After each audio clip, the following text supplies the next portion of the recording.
Siapapun yang bersama dengan Al-Quran pasti akan dimuliakan oleh Allah. Malaikat yang menurunkan Al-Quran menjadi malaikat yang paling mulia, yaitu adalah malaikat Jibril.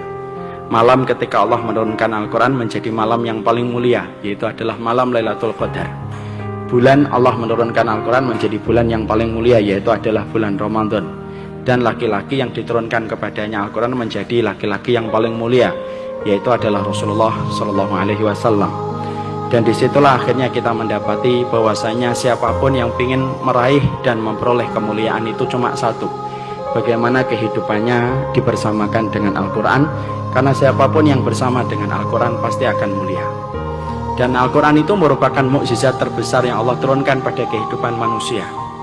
Mukjizat ini menenggelamkan mukjizat-mukjizat yang lainnya tanpa menafikan bagaimana keutamaan mukjizat yang lainnya. Mukjizat Al-Quran itu mengalahkan mukjizat Nabi Musa dengan tongkatnya yang mampu merubah lautan menjadi daratan.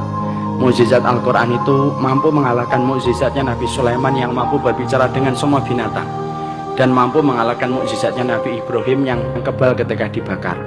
Karena semua mukjizat para nabi dan mukjizat para rasul itu hilang bersama dengan wafatnya mereka. Adapun mukjizat Nabi Muhammad, walaupun dulu saya ketika waktu kecil suka bingung kenapa mukjizatnya Rasulullah itu hanya Al-Quran, tapi ternyata baru saya tahu, ternyata Al-Quran itu bukan hanya mukjizat, tapi mukjizat yang paling besar.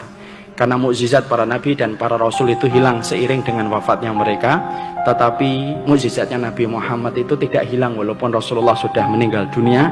Efektivitasnya itu tetap berlangsung mukjizat itu sampai nanti matahari terbit dari arah barat.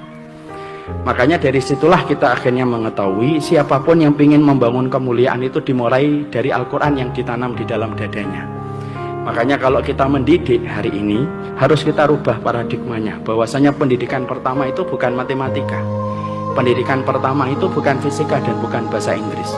Tapi bagi kaum yang beriman kepada hari akhir, ketika telah mengimani semua perkataan Rasulullah, pendidikan pertama dalam kehidupan anak itu adalah Al-Quran. Karena Al-Quran itu apabila telah hidup pada kehidupan seseorang, maka sesungguhnya mukjizat itu sudah ada di dalam dada anak itu. Dan kalau mukjizat itu sudah hidup dalam dada seseorang, maka Allah itu tidak punya alasan untuk tidak menolong orang yang di dalam dadanya itu ada Al-Quran.